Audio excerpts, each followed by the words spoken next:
Good afternoon, everybody, and welcome to Recognizing Dance's 10th event. I want to actually start by congratulating my partner, Mahalakshmi Prabhakar, and sending across a massive hug to you, Maha. Today, a day that marks the 10th of many amazing collaborations and partnerships at Recognizing Dance that we've had. So, a big hug to you.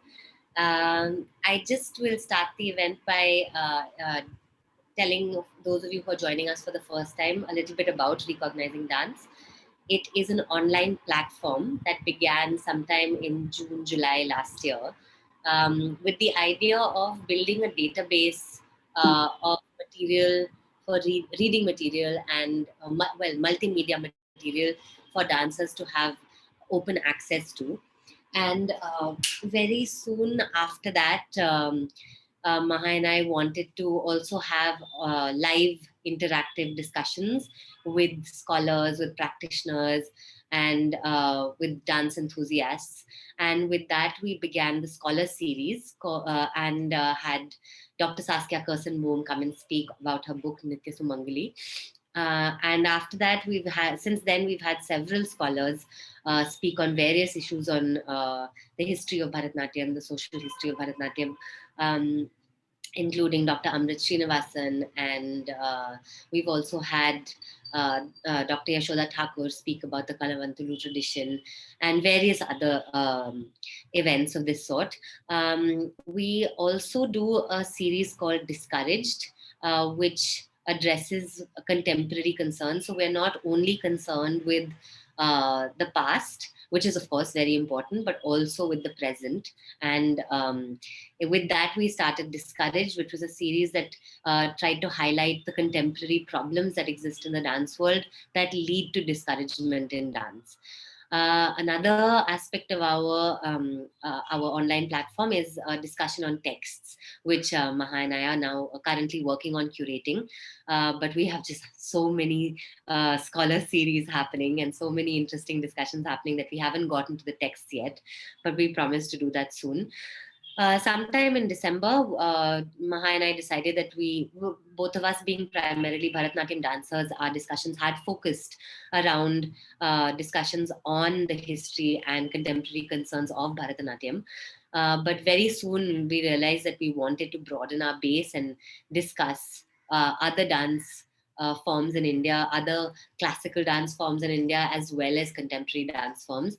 And with that, we had a discussion on Kathak in January with Professor Margaret Walker and Professor Pallavi Chakrabarti.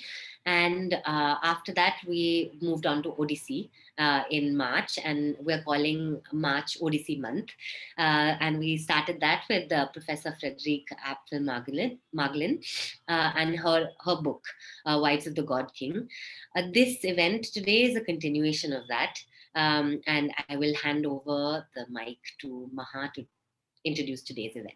Thank you all for joining us, and thank you, Aadya and Ileana for accepting the invitation to speak with us today.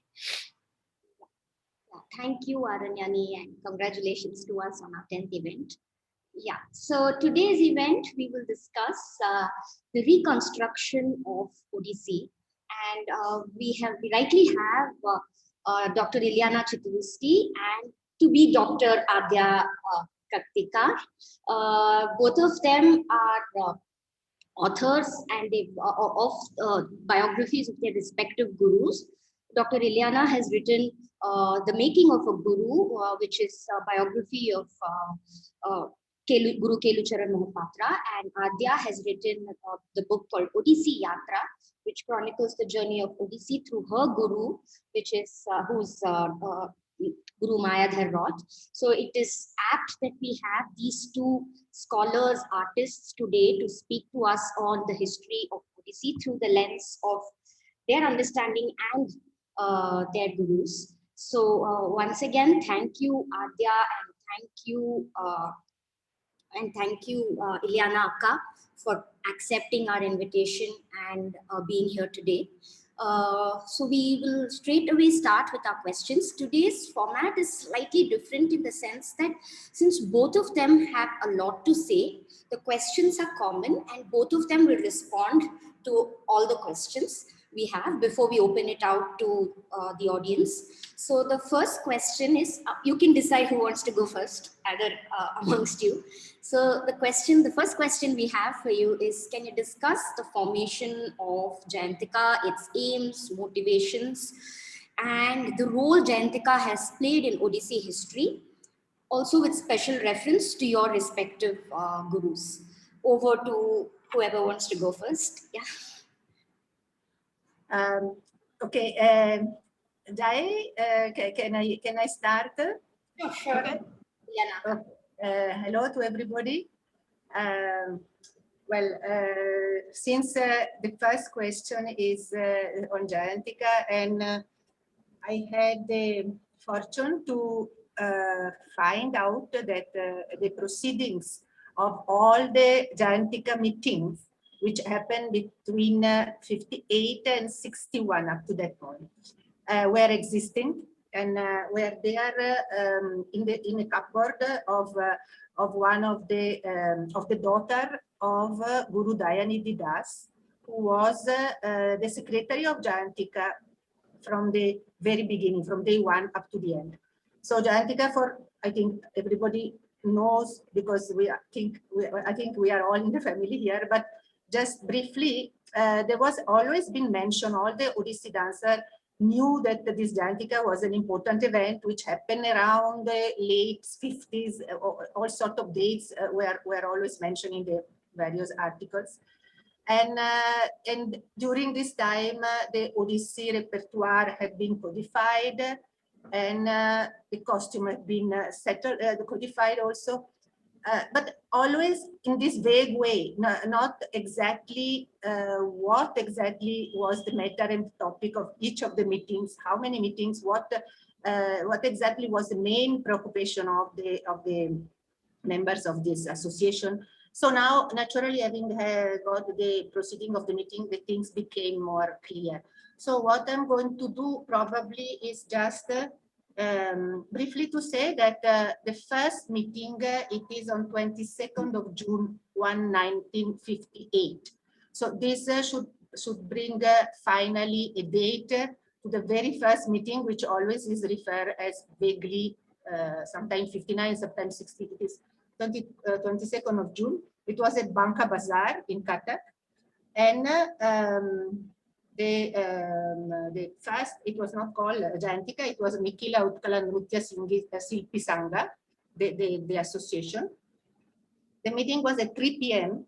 and Viranchi Narayan Raut Rai, he was a journalist in the Prajatantra. He was the acting president. Dayanidhi Das was a guru, a Odissi guru, was the secretary and the convener of the first meeting. So the agenda, the speech by the president, Viranchi Narayan Rautre, says, briefly, I'm just resuming, but the text is very much there, and we have published all these papers in one issue of Nartanam, which is a quarterly journal on Indian dance. Specifically is the volume 13, number 3 of July-September 2018. So all the original Oriya proceedings with the English translation are being published there. So basically the President Viranchi Rautrai said in the first meeting, in the first speech, the need of the moment was to do research on different aspects of classical and folk dance, to establish rules in the teaching system, which would assure uniformity in the execution of Bhangi and Mudra, to aim at a broader publicity of Odissi dance, and to secure cooperation among the different gurus and institutions. This was the major, the first focus of the association. Then they discussed during the meeting, the very first meeting, they discussed the name to be given to the association. Guru Mayadhar Raut proposed Chanda Okala, Guru Deva Prasad Das Sanjay Akhada, Biranchi Rautrai suggested Jayantika because he said if all the new births are celebrated as Jayanti, so we should call it Jayantika. So this is why the name came up. Dayanidhi Das had proposed Nada Nupura and Gora Chandra Mishra Nutya Srusti. So they decided for Jayantika. And the governing body, which lasted for the first year, decided that was formed with Biranchi Rautrai as president, Dayanidhi Das as general secretary, Devi Prasad Das as Dev Prasad Das, the guru, joint secretary, and Bhatta Krishna Sena as the treasurer.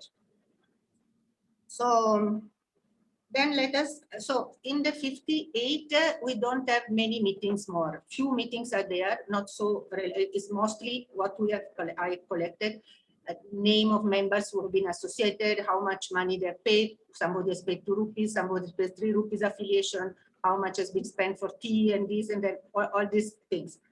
In 59, the bulk of the meeting actually took place from the July onward. So let us see, for example, one of the major meeting on 19th of July. It is the famous meeting in which the members collected at Raghunath Ji Mandir in Telenga Bazaar at 1 p.m. The proceedings is very specifically with the timing and all these things. There were 9 members who signed this proceedings, this declaration. And the 9 members were Dayanidhi Das, Raghunath Datta, Mayadhar Raut, Balaram Mishra, Kartik Ghosh, Bhatta Krishna Sen, Kelucharan Mohapatra, and Chakradhar Kwar. So these 9 members signed in blood and in ink. And we on the paper which we have that's a bit spread it type of ink is still there. That blood. Tago is there. The following declaration. In today's meeting, we promise that we will abide to the decision and course of action deliberated by Jayantika, and we will not allow any action which will negatively affect Jayantika. So this is exactly the text which Dayanidhi has reported in his proceedings regarding the meeting of the 19th of July. So let's see now what, towards the end of July, beginning of August, a change of president took place. In place of Biranchi Rautrai, Lokanath Mishra, who had become president, and then another thing, and Dhirendranath Patnaik became the vice president. So now we see that the membership, if we see in the members of Jayantika, it's interesting to see that there are not only gurus, there are journalists, advocates, member of parliament, lawyers. So it's a collective effort which the guru was mainly discussing about the technical aspect, but the main purpose of establishing this Odissi dance as classical and distinguishing the dance from other styles, especially from Bharatanatyam, because there was this mentality and different allegation that it was a copy of Bharatanatyam. This is also what it has been declared in some of the articles. And so it was a very felt topic, and it was not only belonging to the technician of the dance, but also to the general public, the intellectuals of those time, which were there in Cuttack, which was the cultural capital of the Odisha. So, so in the this meeting, which is very relevant, which took place in the Lokanath Mishra office in Darga Bazaar, the course of Odissi program was discussed. And the different guru presented, they had proposed different items. For example, Kelucharan Mohapatra had proposed 5 items. Bhumi Pranam, Battu, Pallavi, Abhinaya, and Pahapata. Dev Babu, 7 items. Bhumi Pranam, Bandana, Battu, Istadevata Bandana, Nartana, Raga Rupa, and Pallavi. Dayanidhi Das, 5 items. Mangalacharan, Battu, Pallavi, Abhinaya, Ananda Nrutya. Dhiren Patnaik, 7 items. Jagarana, Bandana, Pallavi, Abhinaya, Jantari, Battu, Sabda. So all this discussion took place, what kind of a repertoire and a structure we should give to the Odissi program, because up to that moment, all the program, we are already 58 and many things had already happened. I mean, now, I don't know if we don't have time, maybe one of the next question, but between the 52, the late 40s and 52 with the opening of the first institution in Cuttack, and also Kalavikas Kendra 52, but Music Association even before that. And the first programs which had already happened, already took place. We're talking now 59, but in 58, there was this important seminar in All India seminar in Delhi, where Kelucharan Mohapatra had read already his write-up on Odissi and the foundation of Odissi and Odyssey. So many things had already happened, but the presentation was still only maximum 15 minutes of where everything was joined together. So it was a beginning with a small vandana and a little bit of introduction of a raga with the saregama, which would be the same raga of the song which we followed, the small abhinaya, and end with some whole nartaki type, and the entire things would be 15 minutes. All the differences which we mentioned up to this moment by Priyambada Mohanty or Jayanti Ghosh, all the people who had already performed before the 58, they presented maximum a duration of 15 minutes. So now in this particular meeting, they have discussed how to separate these segments and how the structure of the Odissi dance should be. So this is how the Mangalacharan, it seems the name Mangalacharan was actually suggested by Dayanit himself, but who was already existing in the Gotipo repertoire, but had to be systematized and structured properly. Then Pallavi, which got separated from the Abhinaya, although there continued to be a Sabhinaya Pallavi, but basically it became a item on itself of pure Nritta, Abhinaya, and then the ending in Moksha, which different names came out, Pahapata, Nartaki or something, but it has been decided for Moksha. So this is one contribution, major contribution of the Jayantika. Also, another meeting which gives the definition and description of Battu Nritta of the 29th of August 2019. So I'm not going much within this, but two important events were planned. And to decide for this event, one happened on 12th of September, where the Chief Minister himself, Hari Krishna Matab, was the chief guest.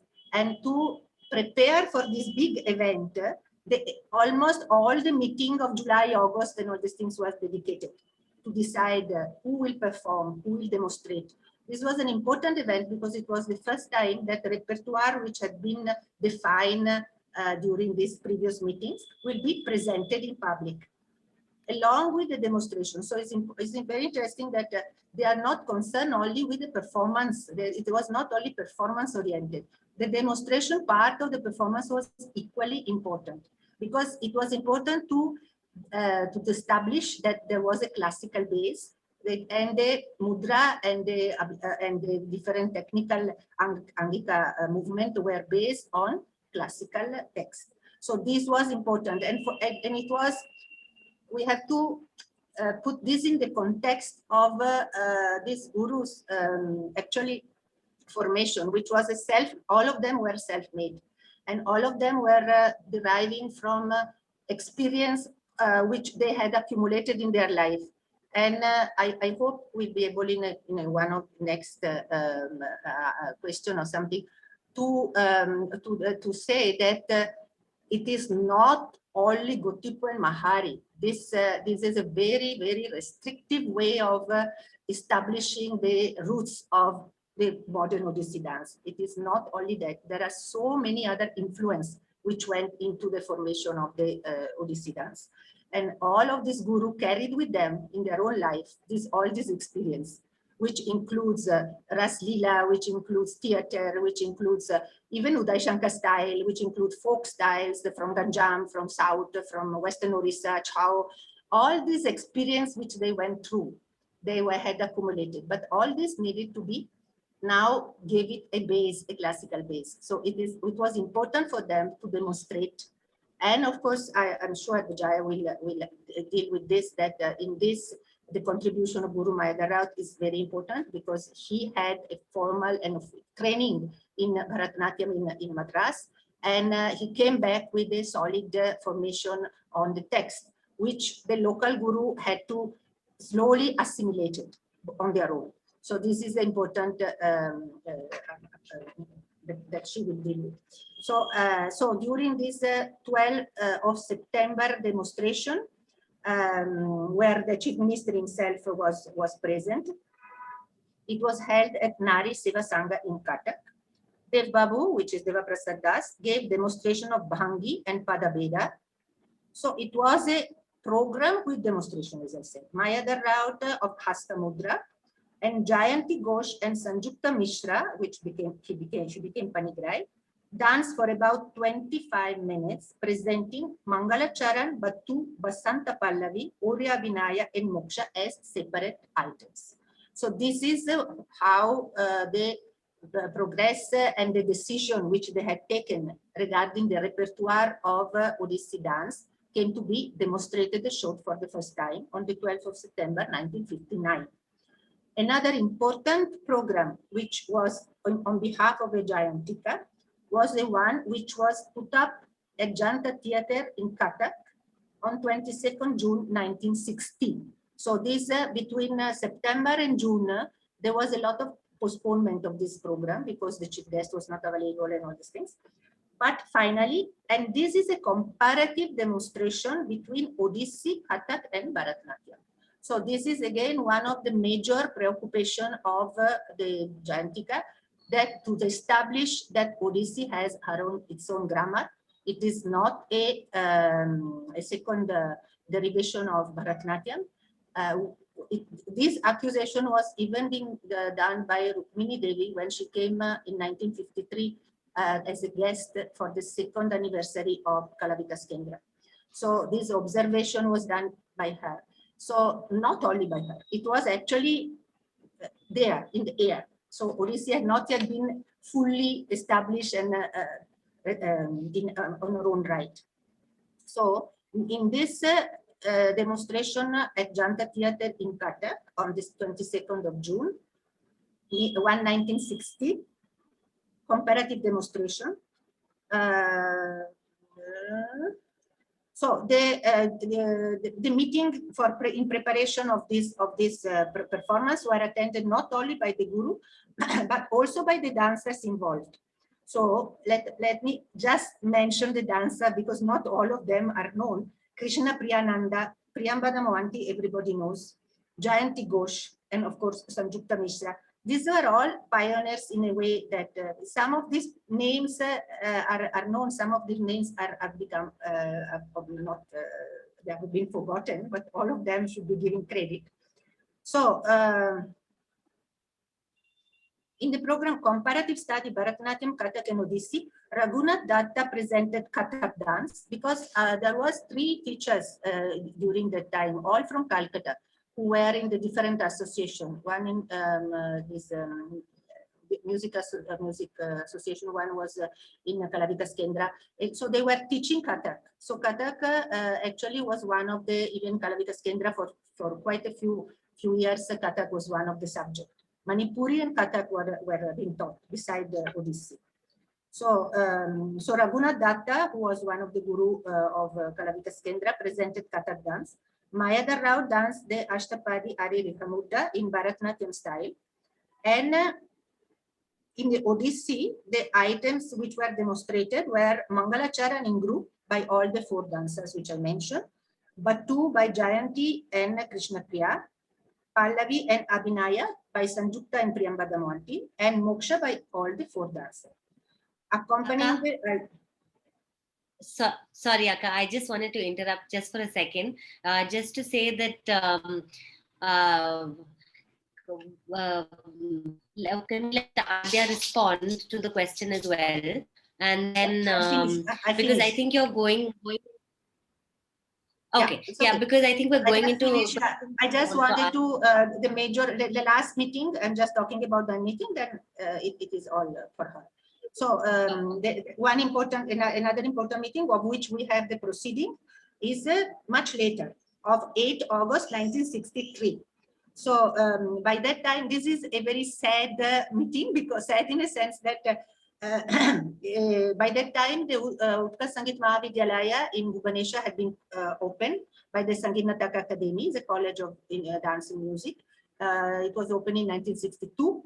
So when the meeting took place in August 63, the members of Jayantika were asking to Sangeet Natak Academy to consider them for the formation of the syllabus, because they were saying, we have done so much research and the syllabus of the Utkal Sangeet Mahavidyalaya should be made by consulting us, so that there will be uniformity in the formation of the syllabus and our research work can be utilized. Unfortunately, that didn't happen. And by that time already, most of the gurus had left and Jayantika was not more so active anymore. So it has the rise and fall of Jayantika, I call it, in a sense that it had its own mementos, but it could not continue more than that. So this is what I wanted to say. Now, Jaya, I take over. Thank you for that. I'm just saying that I'm logging in from my husband's ID, so Aadya here. I am, so my understanding of Jayantika and my understanding of the work that it did really comes from having been associated with Guru Mayadhar Raut for the last close to 30 years now. And he is the only member of Jayantika who's alive and around and continues the work of Jayantika in Delhi. Ileana has given a whole number of dates and I will sort of not repeat that. But what I would like to say is that Jayantika Association is unique in many ways historically to the way reconstruction of dance happens post-independence. One is that what Ileana mentioned, that it is not simply a conglomeration of dancers, but it is a conglomeration of scholars, historians, journalists, even businessmen, people who seem to be invested in this idea of a unique identity for dance and music for Odisha. So in some ways, and I wouldn't say it's completely inclusive, but in many ways it was a very inclusive endeavor.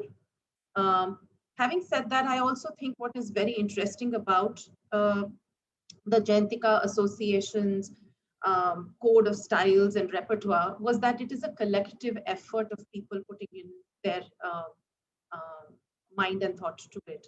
So while different people contributed different things to the pool, Jayantika Association really represents a knowledge pool of a whole range of people and a knowledge pool of experiences, which really was instrumental in the classicization of Odissi.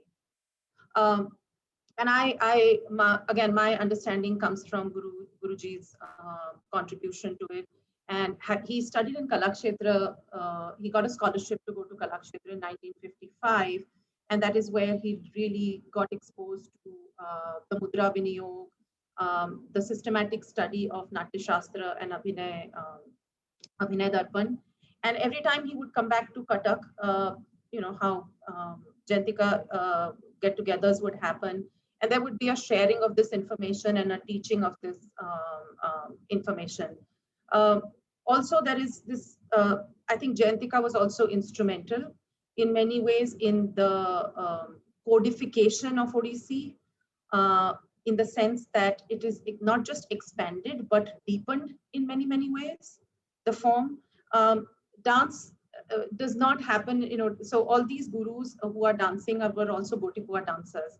So dance is happening in theaters, it's happening with the Maharis in the temples, but in public spaces, it's these Gotipua dancers who are dancing. And they're part of, and of course, perhaps later we can talk about it, Annapurna theater happens and dance is a part of theater really. And what Jantika Association did was bring it out of the theater space, give it its own separate identity, expanding its repertoire to deepen all the possibilities that were there. This deepening happens, like I said, through scholarly contribution, through, say, for example, D.N. Patnaik. He really began translating Abhinay Chandrika into Odia, Abhinay Darpan into Odia. And sort of this kind of textualization of a systematic study happens, a sort of a syllabus gets constructed, and more importantly, an artist community which is scattered across the state, which is scattered across practices, which is scattered across thought processes, really comes together to kind of I wouldn't say reconstruct, but to really construct this form out of theater. So while yes, dance is theater, but dance is also not theater. And so to give it a full bloom, a full blossom, Jayantika really represents in a way, not a rebirth, but really the birth of Odissi, to my mind. Having said that, I think it is also, Jayantika is also interesting that while the repertoire gets constructed collectively, there is also enough space for different gurus to sort of, use their own stylistic understandings on it. So therefore, there are these styles that emerge out of the Jayantika repertoire, the 4 gharanas that emerge out of the Jayantika repertoire. They follow the repertoire, but they are not identical. So in that sense, I think the codification is interesting in that it is codified, but it leaves space for individual artistic nuances to come through. And all those 4 styles are very different in their performance, in their aesthetic, but they're also joined at the hip in some ways, in many ways actually. So I think Jayantika really is a unique moment in dance history in this country, because it never before and never again does this kind of a collaboration across happen for dance in the way that dance mobilizes people to come together to make a cause. So I think in that sense, Jayantika represents a more, what should I say, a deeper engagement with movement practices in Odisha. And it's a unique endeavor compared to anywhere else in the world. So yeah. Before we move to the second question, I just wanted to ask Aadya, so Jayantika contributed only to the technique, or also like only to the repertoire, but also the technique? So yeah, so this is an interesting question. Like they didn't have enough money. Guruji says that they never had enough money at that time to hire a photographer. And so they would hire, they hired artists to go to the temples and sketch sculptures. They would pay him some money, and every evening they would sit during the formal and informal meetings of Jayantika. They would sit together and see ways in which the sculptures could be brought back into dancing. In many ways, sort of the sculpturesque nature of Odissi is also coming from Jayantika's understanding of and going back to sculpture as text, not just the written word, but also sculpture as text. They also, in many ways, used local, it's not like the local traditional practices were, I wouldn't say they were not erased, but they were absorbed in. So there is, I wouldn't call it an erasure because they are there. And this idea of sculpture as text, this idea of learning from the Kalakshetra experiment, I would say, to sort of also, however, formulate a dance, I would not formulate a dance form that it's unique to the local flavor, but it's also a coming together of creative energies. And I think that's what makes Jayantika really unique, and Odissi structure today really unique, that it's not a one man or a one person endeavor. It's collective energies of many, many people in many, many ways. Yeah, if I can add regarding this technique, actually together with the bench of papers on the proceedings, there was also a bench of paper by Raghunath Datta, who was an assistant teacher during those years in the Kalavikas Kendra. So he was, every day he was telling, today morning in the class, we have dealt with this Brahmari, with this Padaveda, with this Arasa, and the Arasa were made not only in Chaturashra, but also the same Tala had to be performed in a jati of 7 or in a jati of 5 in the Khanda or Sankirna. So all these details are written down and written, and it are there together with this. So it was because at the same time the meeting was in the evening, but then in the gurus were teaching privately, and also Kalavikas Kendra classes were going on. So this continuing flow of the technical information and all these things and how to improve. So all these were very much part of the evening session, and then they would discuss, and then in the morning during the Kalavikas Kendra they would implement that. So it was a very fertile type of atmosphere in which everybody was very excited, apart from the division and the differences which happened later on. But it was a very important, as Jai said, that a very important moment. But this technical part was absolutely important, because the technical part was actually the base on which they could demonstrate and become.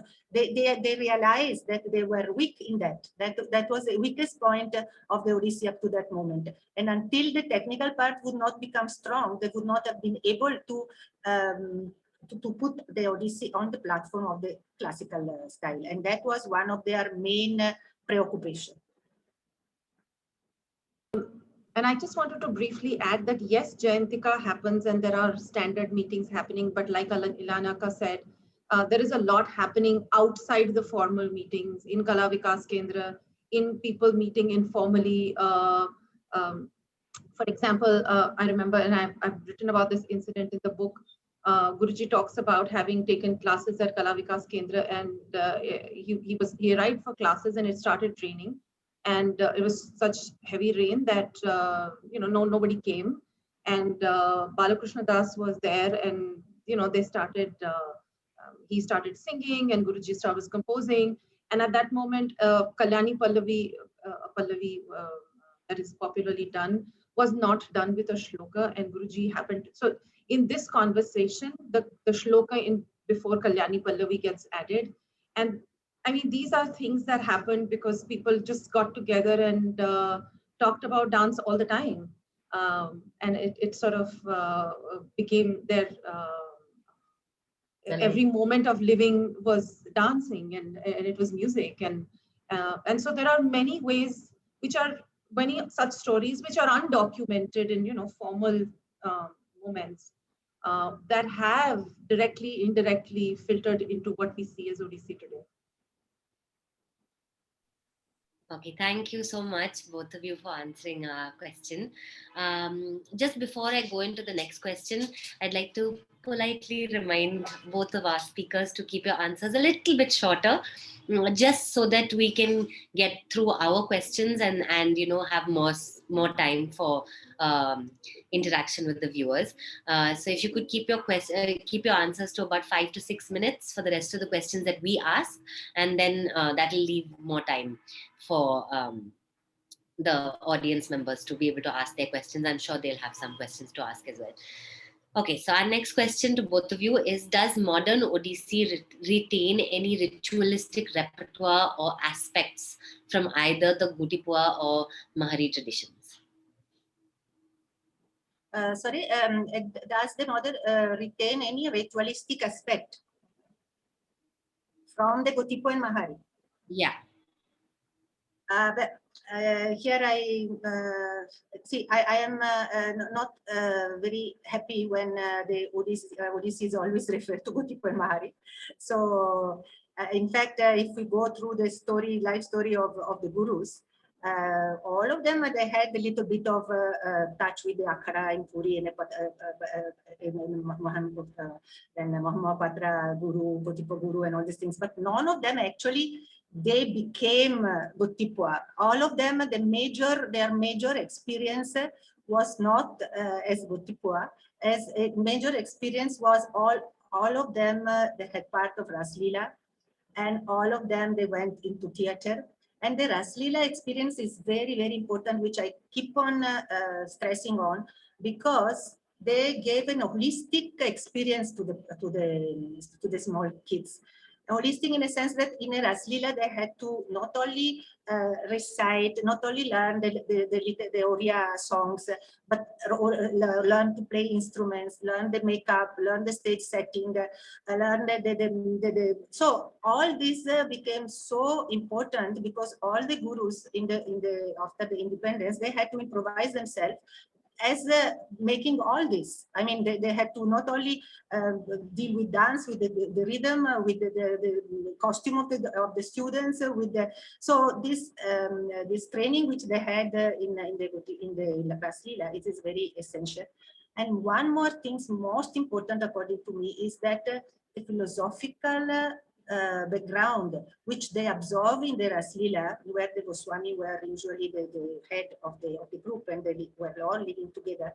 This philosophy of the Atma and Paramatma, of the Vaishnava interpretation of the Oriya of the Ramakrishna was essential at a certain point, because when they had to face the criticism and to why are you teaching these erotic poems, erotic subjects to such a young girls, and both of them from Guruji Kelucharan Mohapatra, and also what I read of Mayadhar Raut, they had the same kind of confidence, because for them it was totally a devotional attitude. It was totally a philosophical union between the individual soul and the divine soul.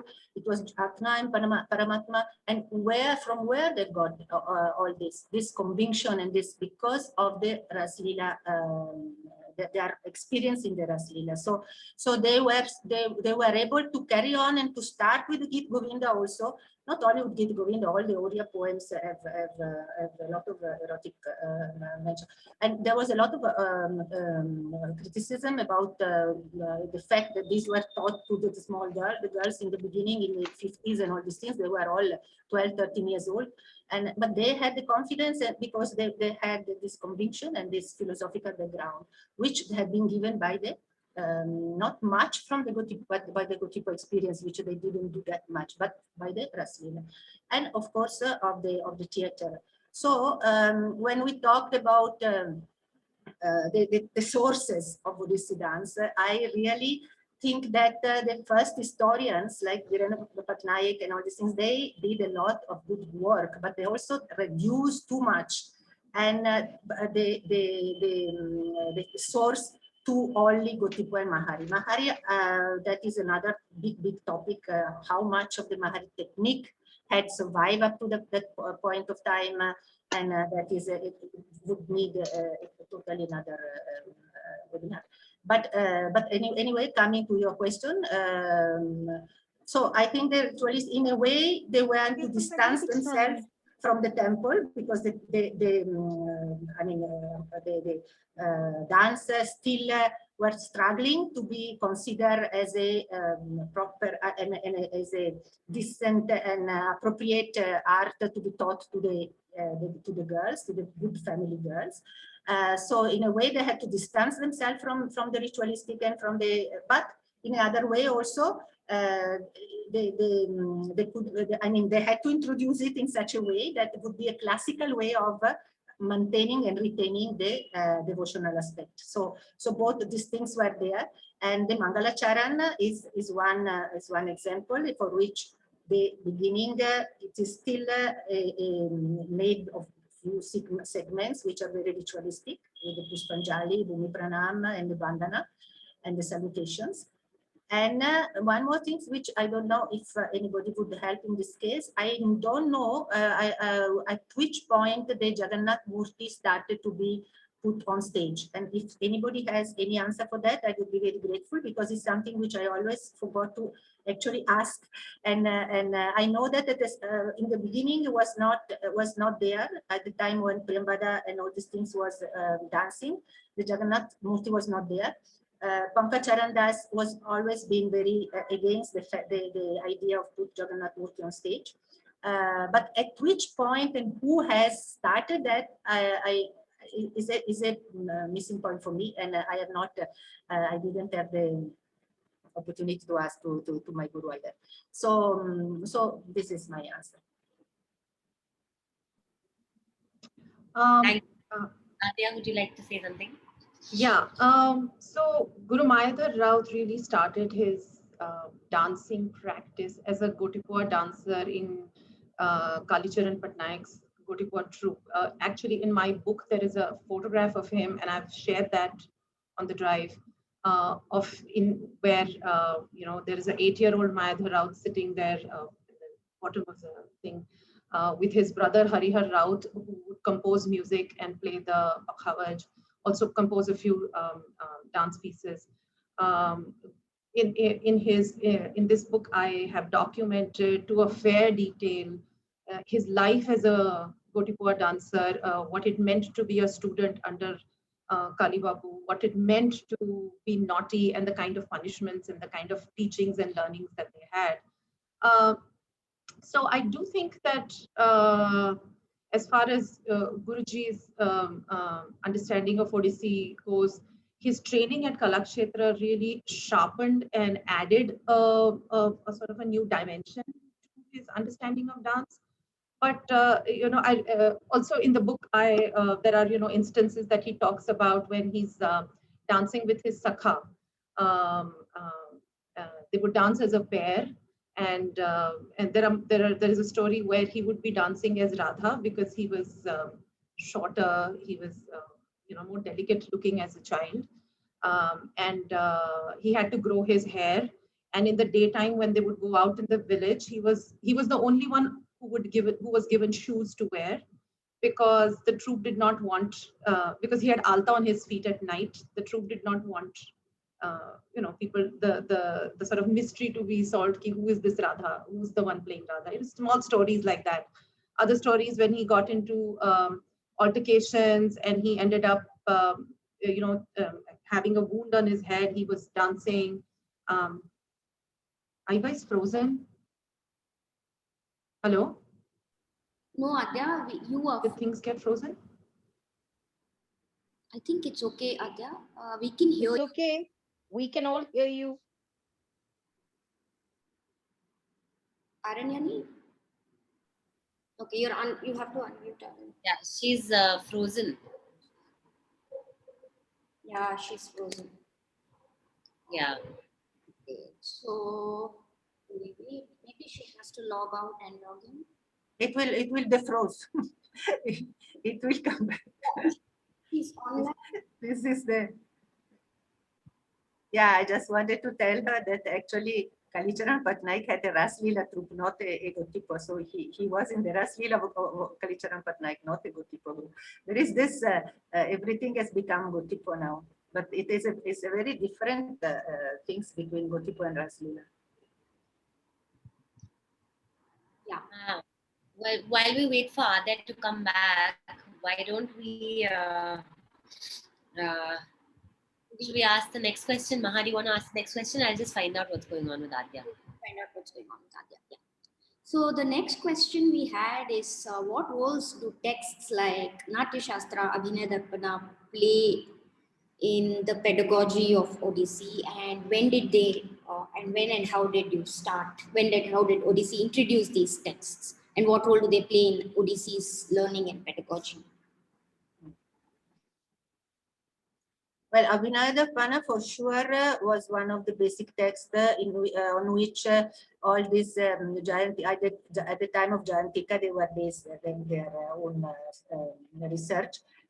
But there was Okay, also, sorry, Kelucharan Patnaik was not so happy about that because he was saying that there was the texts which are belonging to the Oriya tradition, which should be given priority. And for example, he would have loved that Abhinaya Darpana Prakashan, which is a text of Orissa related with, of course, dance in general, but specifically has a lot of portion dedicated to the Vini Yoga. And more than once we have reference that Kelucharan Patnaik wanted Abhinaya Darpana Prakasha to be learned and to be researched on, and not only the Abhinaya Darpana. So then Abhinaya Chandrika is an important text which has not been utilized enough, according to me, in a sense that it had some controversies in terms of authenticity of the manuscript on which the publication was based. We have a few publications, three at least, publication of the Abhinaya Chandrika based on different manuscripts. The first one, which came out, published by Sadasivarat Sharma, which was published by the Raghunandan Library in Puri. They were Dhiren Patnaik was one of the person who was majorly promoting the fact that there was spurious passage, which according to him were not authentic, and according to him, Sadasivarat Sharma himself had filled up because maybe the manuscript was a little bit. So that made the Abhinaya Chandrika a little bit being kept apart. But of course, it is a 16th century, 17th century text, which it is totally devoted to Odissi dance. So we find a lot of description of Bhangi or Bandha, of which are relevant to Odissi, and according to me should be taken in consideration more. We have other two, Dhiren Patnaik in the 80s published on behalf of Kala Vikas Kendra one version of Abhinaya Chandrika, and recently Maya Das has done a PhD on Abhinaya Chandrika based on another manuscript. So it is a text that, but at that time of Jayantika, the basic text was Abhinaya Darpana, and I'm sure that one of the major contribution came also from Mayadhar Raut, who was, as Jaya said, fresh from Kalakshetra after 4 years of training in Bharatanatyam. But that creates, as I said, a little bit of opposition with Kelucharan Patnaik, which he would have loved to base the research more on indigenous text and not on Abhinaya. Yeah, sorry, I had some internet issues. Yeah, Aadya, could you just pick up from where you left off? Sorry, we're going a little bit back and forth, but also Ileana, would you like to say what you were telling us to Aadya so she can respond? No, I was just telling Aadya that when you mentioned that Mayadhar Raut was with Kelucharan Patnaik, that the troupe which Kelucharan Patnaik had was a Raslila troupe, was not a Gotipo troupe. So that's all. Yeah, but okay. So hey, this is what Guruji says, that he was a Gotipua dancer. It was a Raslila troupe that moved into being a Gotipua group, and moved from that into, a lot of people moved into Annapurna theaters. So there has been a fair amount of moving around. Guruji identifies himself as a Gotipua dancer, and is able to actually even now sing some of the songs that he would dance on as a Gotipua dancer, and even demonstrate some moves. So I guess that's my response to that. Guruji calls himself a Gotipua dancer. That's what he names himself as. So having said that, I don't think that, like I said earlier, a lot of aspects of performance and movement were absorbed into Odissi. So, for example, but I think also that it's getting, it's sort of gotten diluted over time.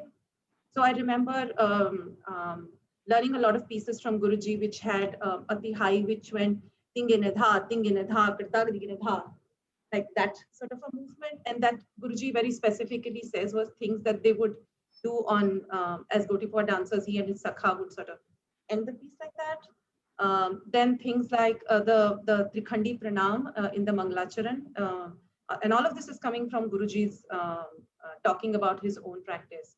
So where you would do this Trikhandi Pranam was also something that they did as not in the same format that it is done today in the Mangalacharan, but so again, I would say that there are, I wouldn't call them ritualistic aspects, I would call them movement practices that at that point perhaps symbolized certain sort of ritualistic practices that have sort of been assimilated into Odissi.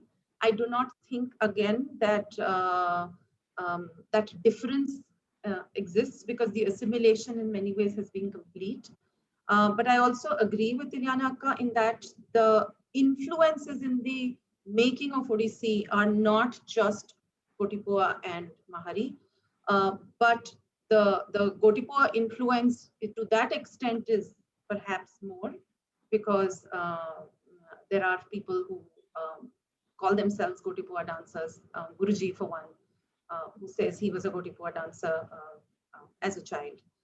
Having said that, can I just sort of move on to the next question? Yeah. I think Odissi is interesting in many ways because the idea of text, what is text, is complex and more nuanced than just the written word. I think that yes, there was some disagreement about whether Abhinay Chandrika should, Kalicharan Patnaik, I agree with Ileana Akka. He says, Guruji also mentions that he did not like D.N. Patnaik translating Abhinay Chandrika, Abhinay Darpana into Odia. He was not very happy with that endeavor, and sort of Guruji has sort of reminiscences of that, those sort of arguments, I would say. Having said that, I think, yes, there is a Sanskritization in the sense Natya Shastra gets incorporated, Abhinay Chandrika, however, remains, it doesn't disappear. At the same time, this understanding of text, there is also sculpture as text, practice as text.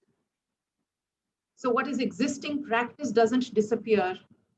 It is also text in that sense. So I think the understanding of what is text as far as Odissi is concerned, to my understanding, is a little more expansive than just the written word. But in the pedagogy, Abhinay Darpana is taught, like a child comes to Odissi class, you are introduced to the Vinyogas, as it is done in Bharatanatyam. Yes, so again, I would say that is an introduction that happens at the time of Jayantika. But but again, I would say in practice, there are, say, hand movements, there are hand gestures that are not there in Abhinay Darpana, which are taught as well. And so therefore, I'm saying the understanding of text is nuanced, and it's not, its practice is also text. Yeah.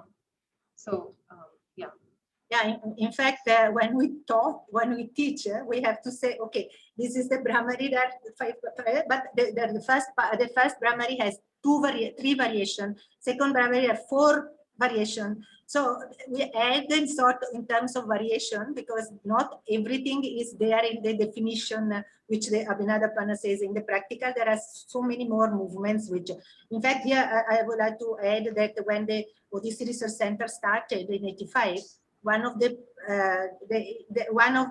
were hoping that all of that would be continued at that point, so that, because the practical has expanded so much that the theory had to be re-elaborated and restructured. So at a certain point, up to a certain point, the Odissi Research Center did that, but then also the work is remained unfinished. Okay, we've opened it out for the audience. I think Shreya goes first. Hi, Shreya. Thank you for waking up early.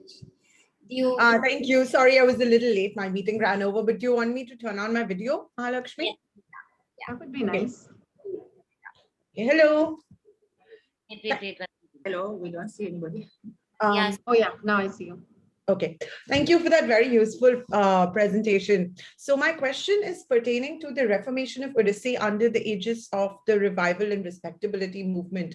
I know that Dr. Citaristi had briefly mentioned earlier that there was a lessening of some of the elements of eroticism associated with Maharis and a greater emphasis on Slowly. You're talking too fast. You can't understand me. Okay, I'll rephrase it. Sorry, my bad. Okay. So I repeat it. So my question pertains to the reformation of Odyssey under the aegis of the revival and respectability movement. So I know Dr. Citaristi had earlier briefly mentioned that there was a lessening of some of the elements of eroticism which might be associated with Maharis, and by the Gurus, a greater emphasis on devotional gestures. So could you elaborate a little more on some of these aspects of transformation? In particular, I would like to know more on aspects of transformation from the version that might have been performed in the temple or the akhadas. And secondly, I also wanted to know that are there still any schools of Odissi left that would focus more on the temple form? For example, like the Sadr tradition of Bharatanatyam that imbibes more from the Devadasi tradition. So is there a homogenized version of Odissi, or are there some differing schools that would focus more, for example, on the temple tradition, for instance? Thank you. Can I go on that first, if it's okay? Yeah. I think in Odissi is an interesting case in point, and therefore it has to be read slightly differently than Bharatanatyam in this revival politics in that sense. Interestingly, I think there is a re-eroticization rather than a de-eroticization, because there is a systematic move to bring in the Ashtapadi, the Geet Govinda Ashtapadi, for which I know personally from Guru Mayadhar Raut in that sense that he faced a great deal of criticism from parents that why are you teaching such an erotic form to our daughters? I mean, these are girls from good houses and you should not be doing this. But you see, the Geet Govind has a long tradition of oral practice in Odisha. Also, there is this understanding that bhakti and shringar are not divorced. That separation is not there. So the bringing in, the almost forceful bringing in of Ashtapadis, to my understanding, is not a de-eroticization. It is a reaffirmation of the connection between bhakti and sensuality in that sense. And there was a fair deal of opposition on that. And Jayantika in many ways sort of brought it in. Guruji recounts that parents would, take their daughters away from his class. But having said that, the Kamani Auditorium in New Delhi gets inaugurated by a performance of Geet Govind. And in many ways, Odissi positions itself differently from Bharatanatyam by also highlighting the lasya in the form. So I don't think that this discourse of, I think it's this de-eroticization is a universal term that speaks about everywhere from nowhere kind of thing. And that it has to be understood in a specificity.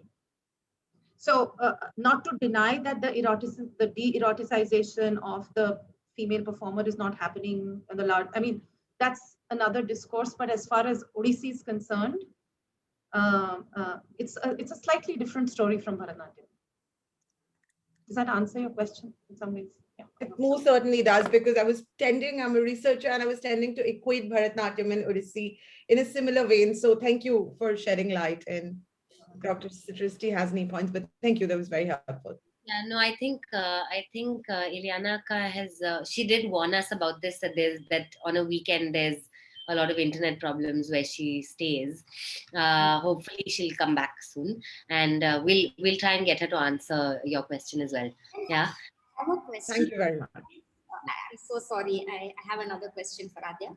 So in today's scenario, what is the Bhakti Shringara debate like in Odissi? This is an interesting question because I think there is a growing, what would I say, intolerance to the sort of understanding of what this Bhakti Shringara relationship is. If you look at the compositions, and I remember Guruji telling very vividly that he would perform Geet Govind Ashtapadis with Sanjukta Panigrahi, and she would be playing Radha and he would play Krishna. And they did many of these performances. And there was one particular performance where they both got so sort of involved in the performing that she slapped him for real on the stage. And like she almost scratched him. Right. So I think, this idea of there seems to be this understanding of, Bhakti Shringar hai, so this is how it should look. But if you look at, again, I'm talking about indigenous practice, I'm talking about individual people, the performance of Bhakti Shringar is different and slightly different for different people. And I think the debate today is problematic because in many ways it doesn't keep to the spirit of Odissi, as it were. Ileana Akka, can you start your video that will help us spotlight you? Meanwhile, we'll probably open the next question. I think we've... Okay. Oh, she's back. Hi, Akka. I can't see So her. just I miss her answer, but I'm sure it is pertinent.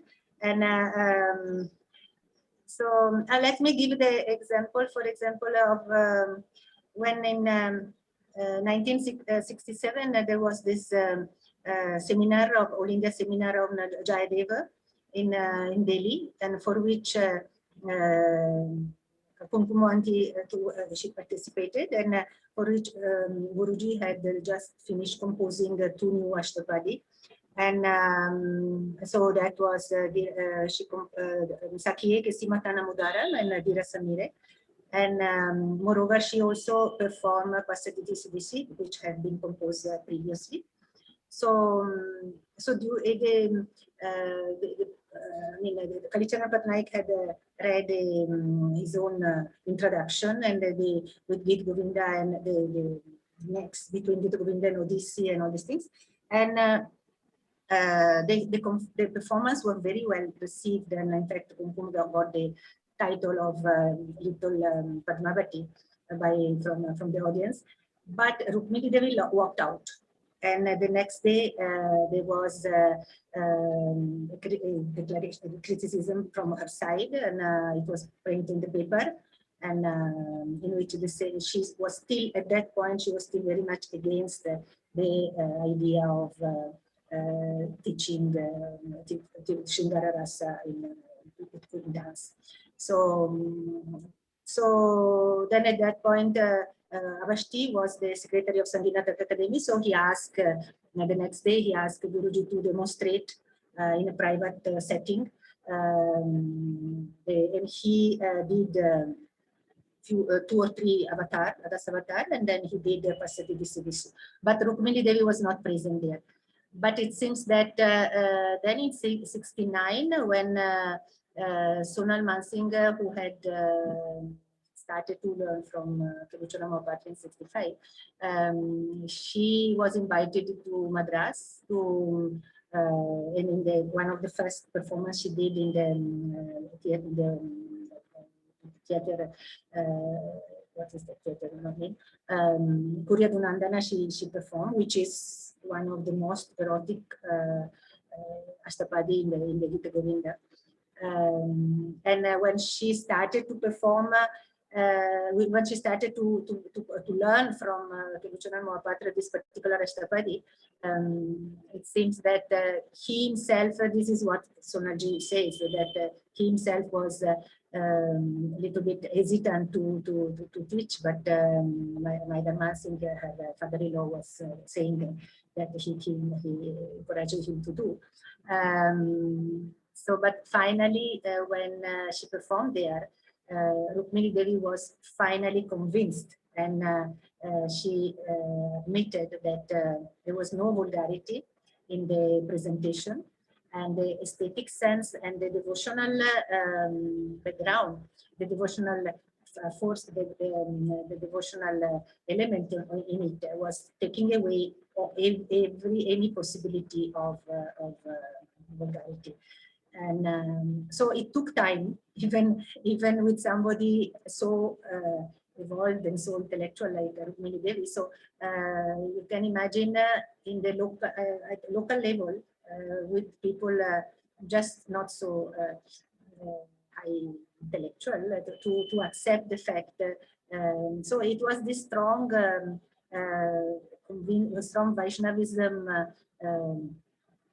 philosophy, and which was embodied by them and by this guru, which was really giving them the conviction and that this poem was a philosophic, it was a expression of devotion. And Gita Govinda and Jayadeva was so much, I mean, one should go back to the 12th century to see how much the Jayadeva, and then with the Chaitanya cult, the Bhakti cult was so much embodied by the people here in Odisha.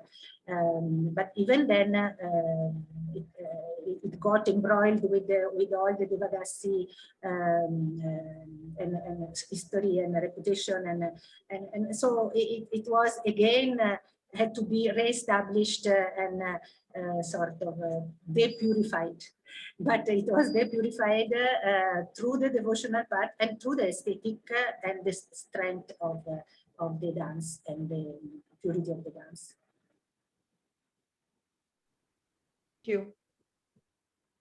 Thank you. Donovan, would you like to ask your question?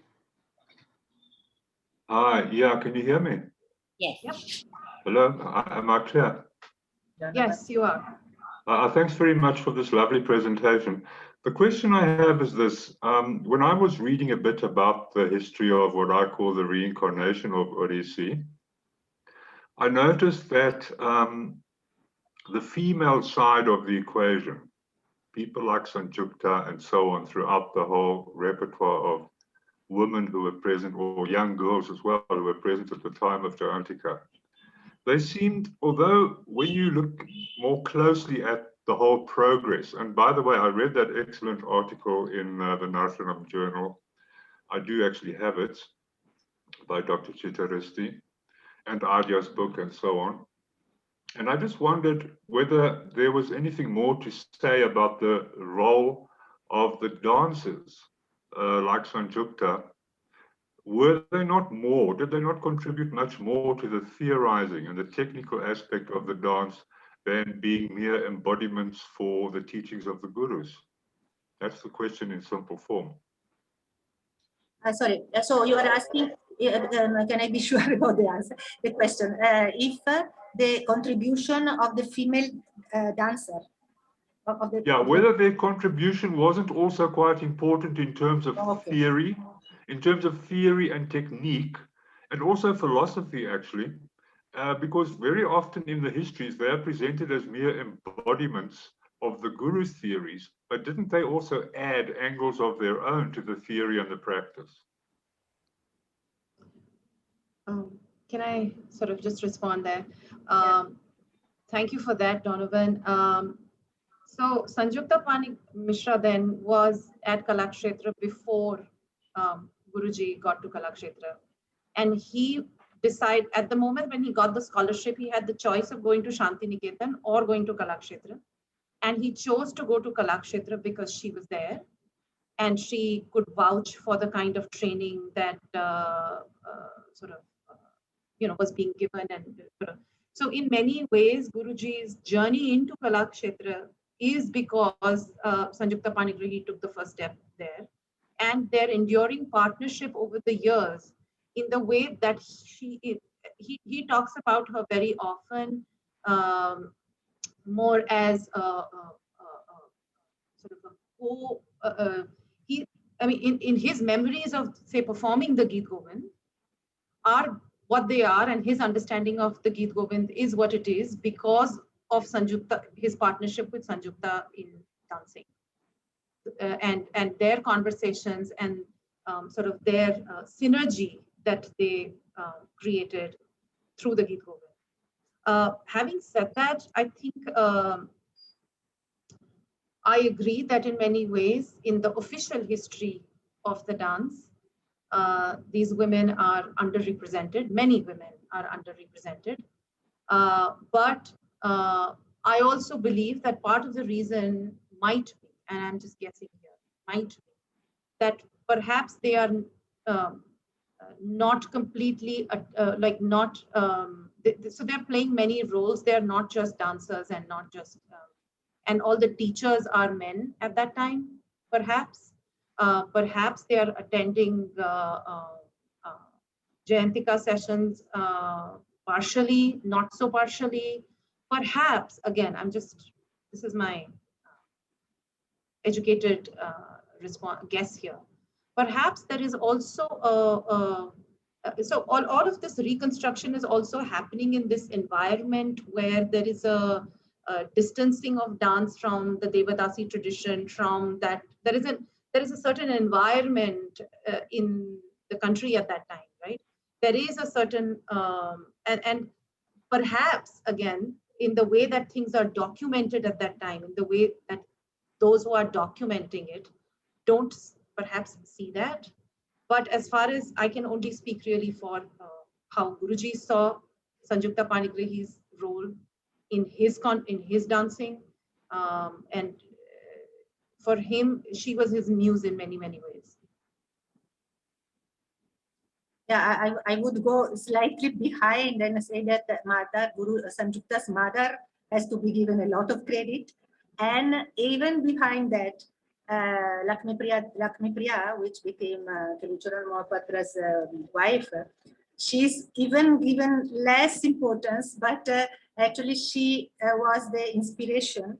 And when she performed on the stage, this in the famous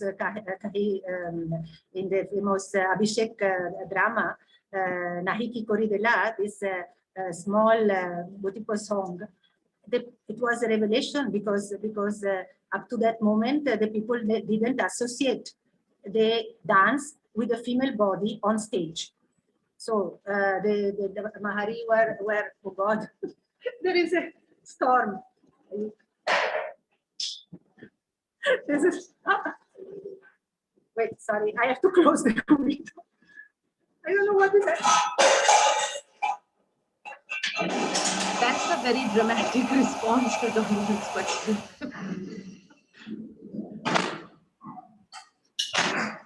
As she's saying that there's a storm. This is, Yeah. okay, Odisha is a time. This is the land Oh of my sun. God, what's happening?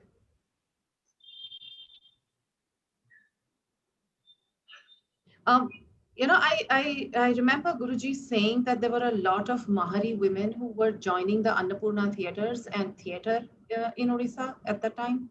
And there were many people that he would fetch, you know, many women who joined the group. So can I? Yeah, go ahead. So no, so I was saying that when Minati Mishra's mother and Sanjukta's mother saw Lakshmi Priya on the stage in the Annapurna B, it was a revelation because up to that moment the dance was only considered on a male body, and in certain jatra or akhara or so it was not. So that is it is actually a female body which has inspired the entire process. And behind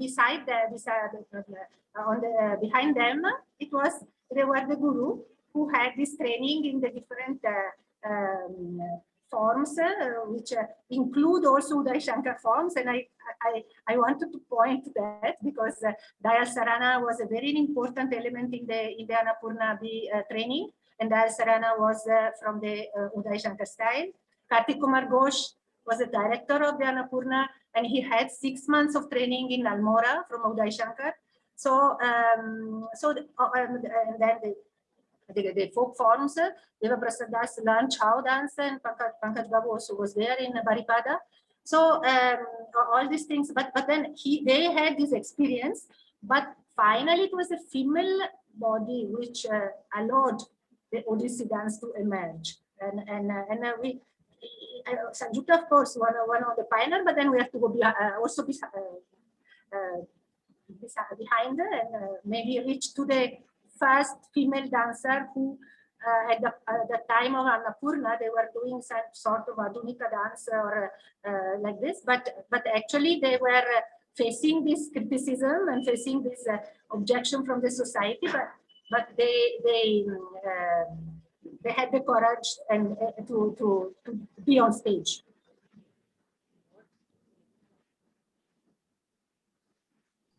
Okay, I'm going to close some other window. Okay. Maybe we move to the next question. It was Dominique. Thank you. Donovan, Thank you. Thank you. You. Okay. All right. So who's next? I think it's Dominique.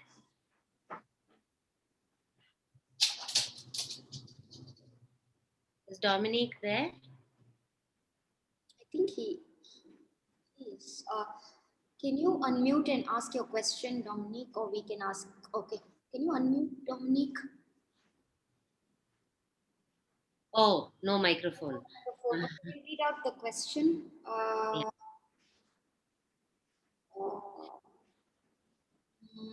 Where is Dominique's question?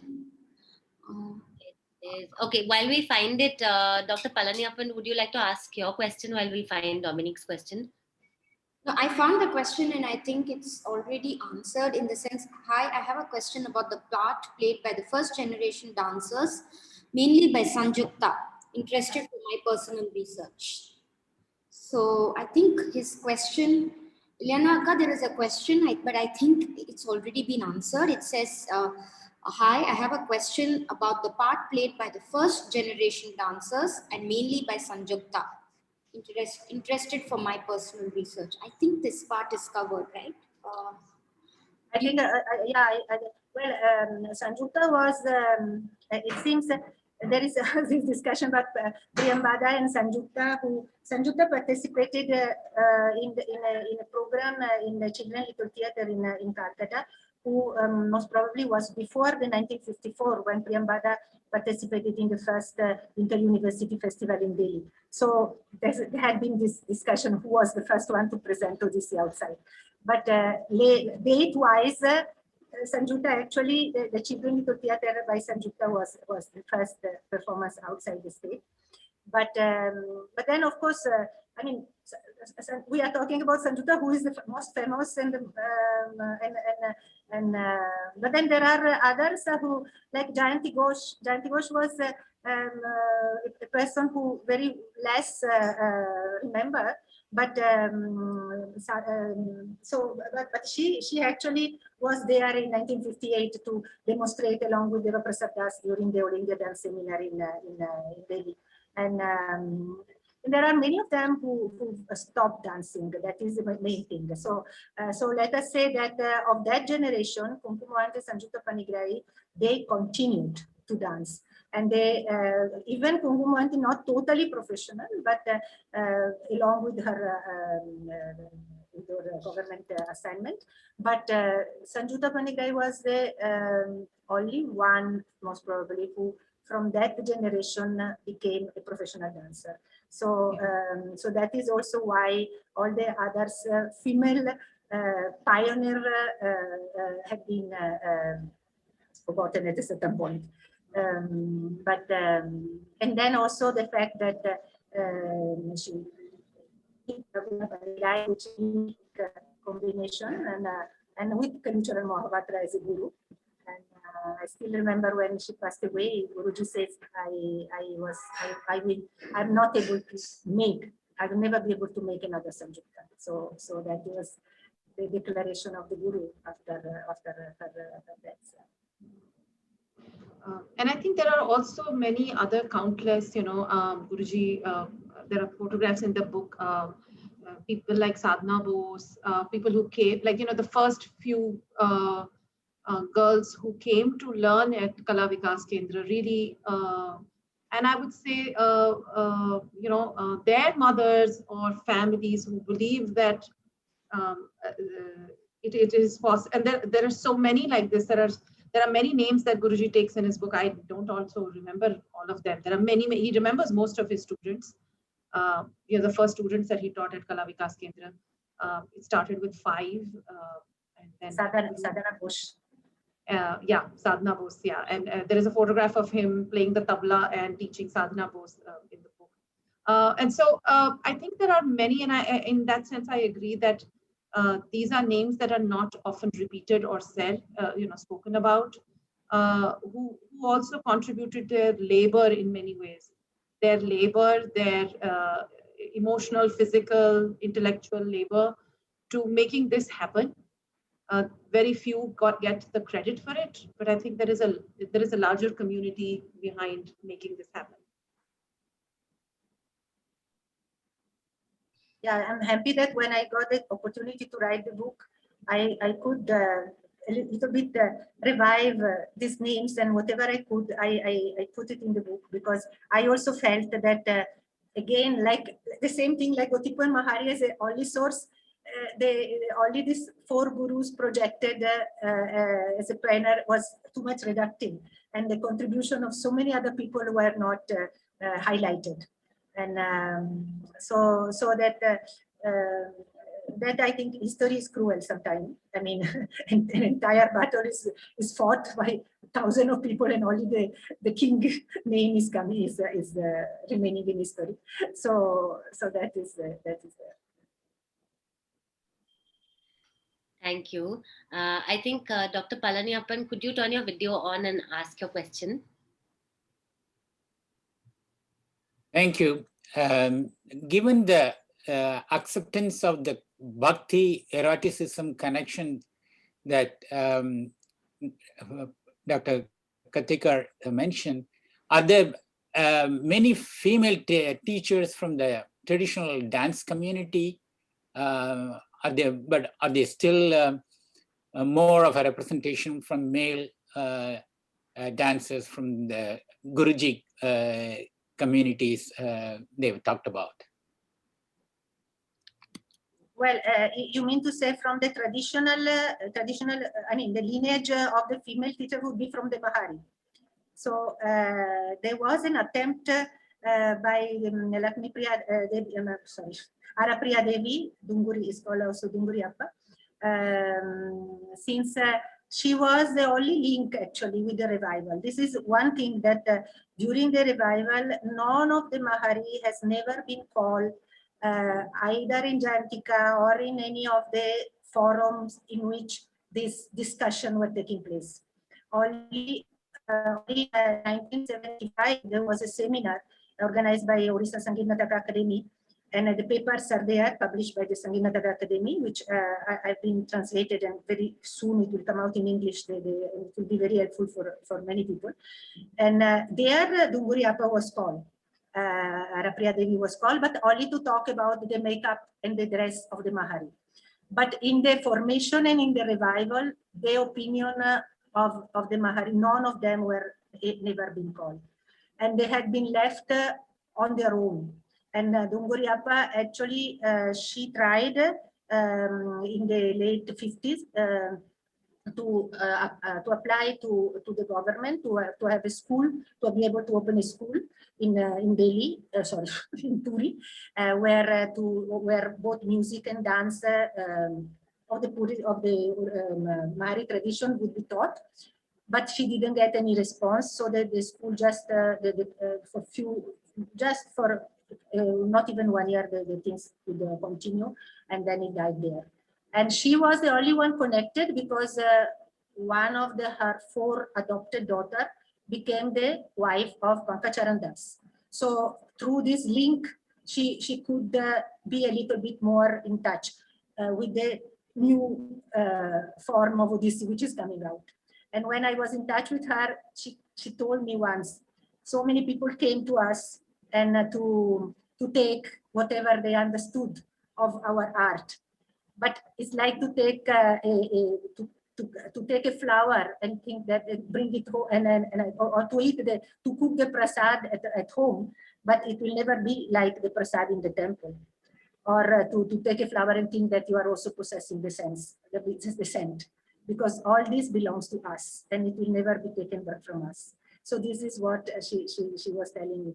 They, I mean, they were there alive, seeing that their art was being restructured, reproposed, remade, becoming popular.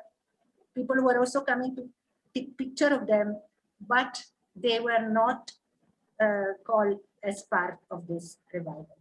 So that is one things which got cut in a way. And Pankaj Babu actually even in his papers and his intervention in that seminar in '75, he very strongly says that according to him, the repertoire which has been established, it was totally from the Gotipo side and didn't take in consideration the Mahari. But at that point, it was also too late. The few Mahari surviving, which survived, they were not able to take up again the thread of their dance. So it's yeah. I think in the process of revival, this as I call purification or depuration of and classicalization of the art left outside many elements, and consciously or unconsciously. So this is what with distance of time at this point we are able to be more objective, and I can understand also how the historian of that time, like Dhiren Patnaik or the people who wrote at that time, they were also concerned in projecting this dance as an art which was getting its own independence and its own stature. So now we can look back and point it at this factor without taking away anything from the dance, which now it has been established. And I just wanted to add to this that the Bengapatiya that we wear, the belt, that the Odissi belt, which is the iconic part of the costume, Dhiren Patnaik says that he found, so if you look at the only existing picture of the Mahari that the Sangeet Natak Academy has, and the kind of recollections of the kind of photographs that even Kala Vikas Kendra has of dancers, they're not wearing that belt, the silver Odissi belt. And that Dhiren Patnaik claimed that he found it, broken in pieces, within, in Mahari's belongings which were being discarded. And in some ways that was sort of reconstructed and brought back into the costume. So yes, I agree that there were no Mahari voices in Jayantika in that sense. However, I would also like to say that the conditions for classicism that were being set were also conditions that perhaps the Maharis were not equipped to contribute to in that sense. The conditions that are being set for classicism, and these are being set from outside Odisha. These are not being set from by practitioners here. And I'm saying this is I don't believe that this is a deliberate exclusion, but it is really kind of an implied exclusion that happens because of the structural understanding of classicism that is being sort of required from dance in that sense. Does that? Yeah, that's all I have to say. Thank you. Srinivas goes next. I will pin him, spotlight him. Thank you, Srinivas. Hi. Hi. First of all, thank you to both the speakers. It seems to be a very enlightening session, and I really learned a lot of new things in this session. So I have two questions basically. My first question is, how was the music for Odissi dance conceptualized? I mean, how did the whole construction of what music needs to be adopted, the selection of ragas or the system of music? Because we notice that Odissi has certain Carnatic ragas too, because you have Saveri Pallavi, and it's not typically Hindustani either, because it's kind of a very unique dance music that you dance to. So what is the origin of that? So that is my first question. And my second question is, since most of the gurus seem to be male gurus, was there any need to conceptualize a masculine way of dance? I mean, when Odyssey is learned, do men learn it differently? Do women learn it differently? Is it performed differently? Because in Bharatanatyam, we see a lot of masculine dance today, because there's always a need to introduce gender roles and differentiate it when men are doing it. So has there been any such similar phenomenon in Odyssey? Thank you. So is it okay if I go first? So I'll answer your second question first and then go to the first one. So the movements that my Guruji did are the movements that I learned. So there was no sort of separation. So the understanding that I have is that the body is neutral, in the sense that it's sort of agenderized, degenderized, and movement because in that movement produces gender, and that gender is performative. And so while there are feminine and masculine movements, they could be performed by anybody. And it's not like, unlike, say, for example, giving you a very offhand example, like ballet, where men would lift, and there are clear separations between who does what. Even within jazz, so jazz, there are separations between who does what. To my understanding, philosophically, Indian dance forms do not see the body as genderized, and the idea that this idea of performance of gender is something that is inherent in our sort of art forms in that sense. Having said that, I would also say that this idea of the feminine as so even though you are a man, when you are in a position of bhakti, you are performing the feminine. As a bhakt, you're the feminine energy in that sense. So philosophically, I think the conception of gender is far more complicated than male and female. And I think in many ways Odissi continues to keep that going. You will find both men and women dancing, both lasya and tandav pieces.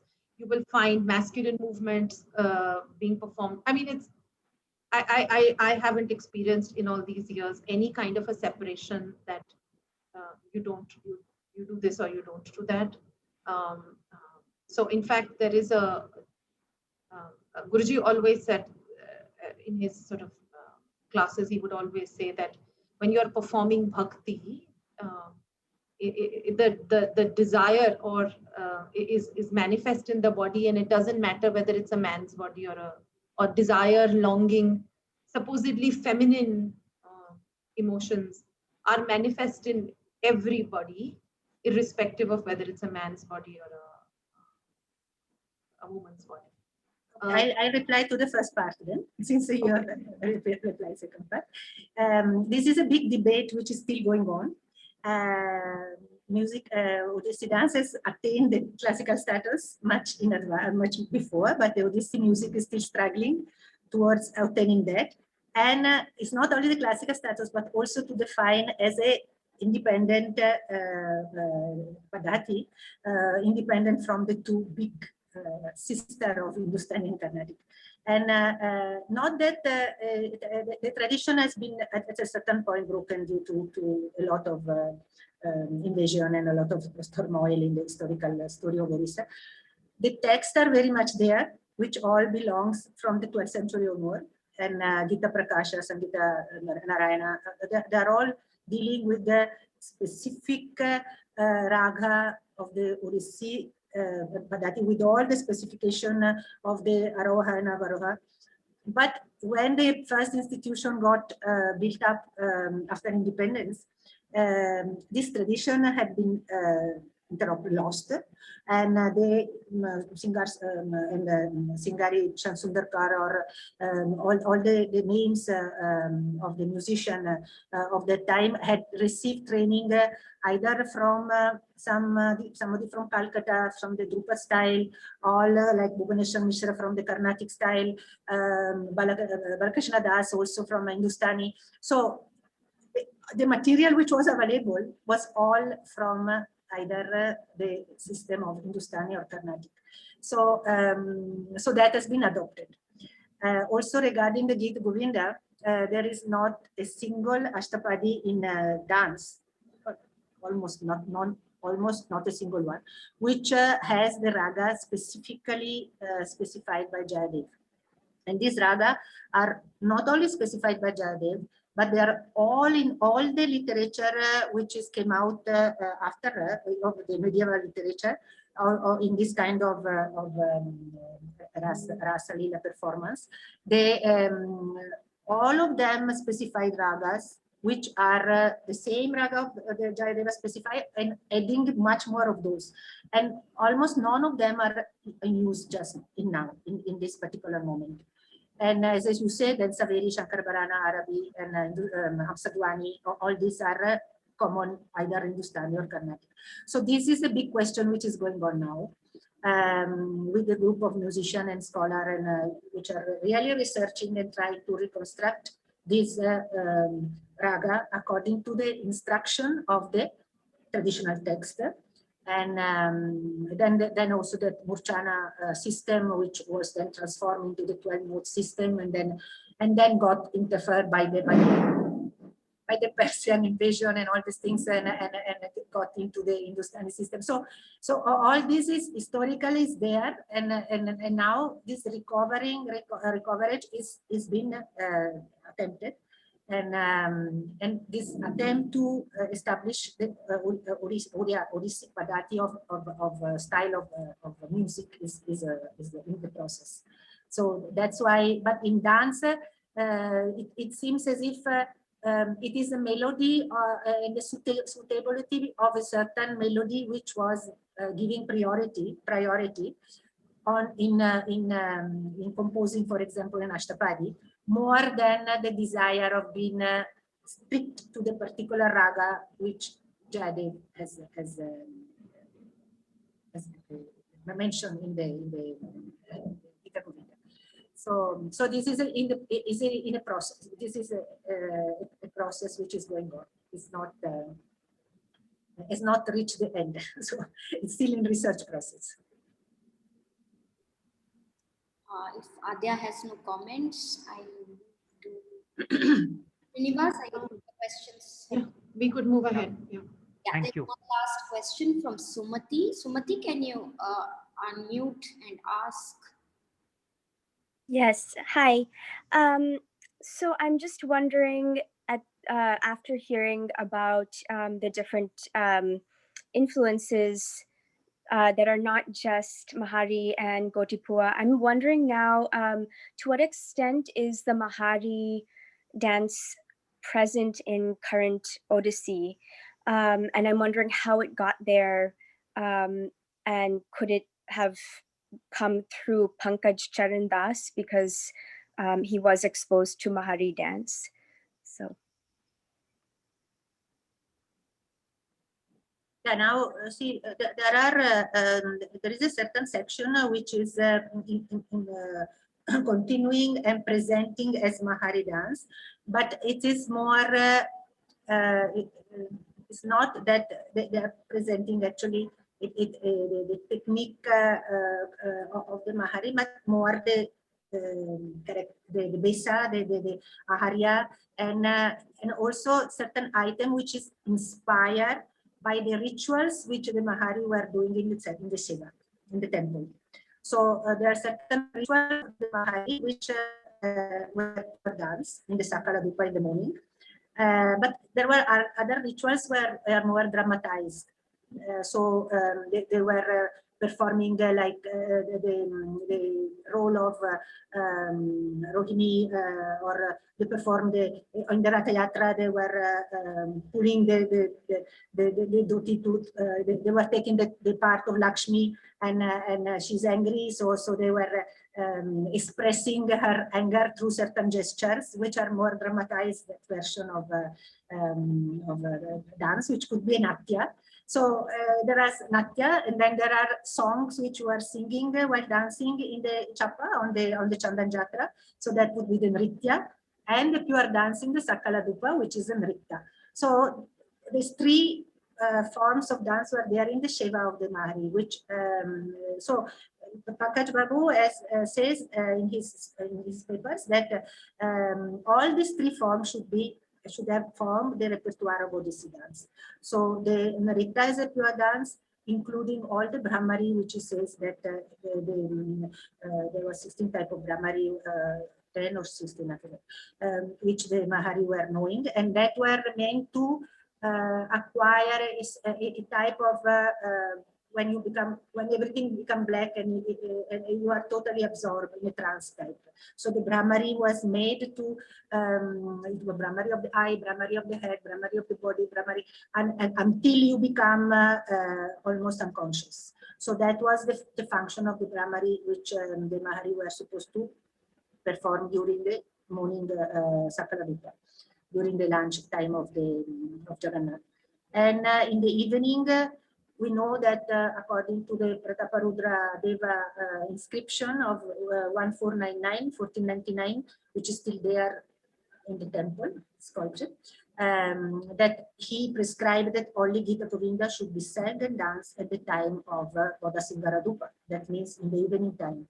So we have lost this dance part, because in the beginning of the last century, Kokila Prabha was only singing, was not dancing. But then when they were asked to demonstrate, like this, we know because Char Fabri, because the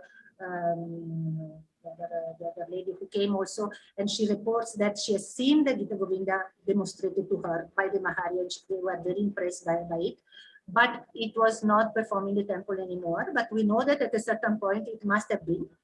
So, these are the things which we know, and then certain Sheva that they were still doing. And at a certain point also these Chandan Jatra songs, which were not Gita Govinda, but they were the Vaishnava songs, which they were performing on the boat when Jagannath was taking the road on the Narendra tank during the Chandan Jatra. So these are all tradition which we came to know how much has survived in the last century. It was very less, but some of the Mahari were very much alive, even if their seva had become less. So some of these elements were there, and Pankaj Babu was brought up in their ambience, because his mother was an adopted daughter of Arapriya Devi, and his auntie was also a Mahari. So he must have absorbed some of this movement, observed them, or and some of the Guru also went to Puri to research. Dhiren Patnaik says, I went to research, there was nothing more to see of the Mahari. That he specifically says that in this paper, which he presented in 75. So according to him, almost nothing had remained. But as I said, there are other testimonials who say that no, they could demonstrate. I took one of them to Chidambaram, and Shashimani. I took Shashimani to Chidambaram, and when she got the opportunity, she started to perform Abhinaya and to sing and perform, and so she came back to life. And I still remember that after that, the Bharatanatyam dance, there was a conference in Chidambaram for Devadasi, so they asked me to take one of them. Dunguriappa had just already died, and Kokila Prabha had just died a few months before. So I discovered Shashimani, which nobody had up to now approached. And for her was, she put up the bindi and the kajal and the red sari, and she came back to life, and she didn't remove that kajal for the entire return journey, and she was so excited. And the Bharatanatyam dancer gave pranam to her, and I remember there was a secretary culture who also pinned some money to her on the blouse. I still remember, and she was so. Things were still there, but they were not. They were not, as I said, they were declared as dead, which when they were not. Maybe not much was there visible in public because the Shiva had finished, but in their memory, in their body, there still things were there that it could be. But the revivalists, most of them were not considering that, and only Pankaj Babu in his style, which now again nobody is really performing only the Mahari style. So some item of the Mahari, when they are presented, they are just resembling in the makeup, in the different way of wearing the sari and all these things. And maybe they are reproducing in a dance form some of the rituals. Like if I choreograph something on Chandan Jatra, and I dress somebody as Mahari, but that doesn't mean that I am actually performing in the Mahari style. So I'm just doing a presentation which is similar to Mahari. So that is the situation. Yeah, and I just wanted to add that I remember from conversations with Guruji that he would say that Pankaj Babu was not very happy with the kind of things that, the kind of changes that Jayantika was making, and that he did step out of meetings. There were some fair amount of heated debates, and he did sort of step out of the sort of ambit of Jayantika and the kind of things that he was doing, that Jayantika was doing. So, yeah, I mean, I agree to everything that Ileana said. But having said that, I also think that this perception that the Maharis did not have what was needed to contribute to dance in order to make it classical is a I mean, it's again from this distance today that we are able to sort of, even ask this question. But perhaps at that moment, for those, acting in that time and in that moment, it was a very different set of considerations and a very different frame than we are able to consider today. So I think some of these questions need to, be framed in a time moment rather than retrospectively, because retrospectively the question can actually be problematic in that sense. Because you're looking at very different moments of history and different social structures in that sense. Yeah. If no more questions and comments, you were saying something? Okay. If no more questions and comments, we will close today's session. I really, really thank all of you who spent 2 hours on a Saturday evening with us. And thank you so much. This event, for the 10th event, it was very interesting for me to see, when we talk about history, we often talk about something really back in time. And Aranani and my interest is not just history, we're also discussing present, dance in the present. And this event sort of brought in aspects on gender, pedagogy, and so many things and it's a more recent history, so it sort of connected so many things beautifully, and it was so apt to have this for the 10th session, Aranyani. I'm very happy today. And so once again, thank you, Ileana and Aadya.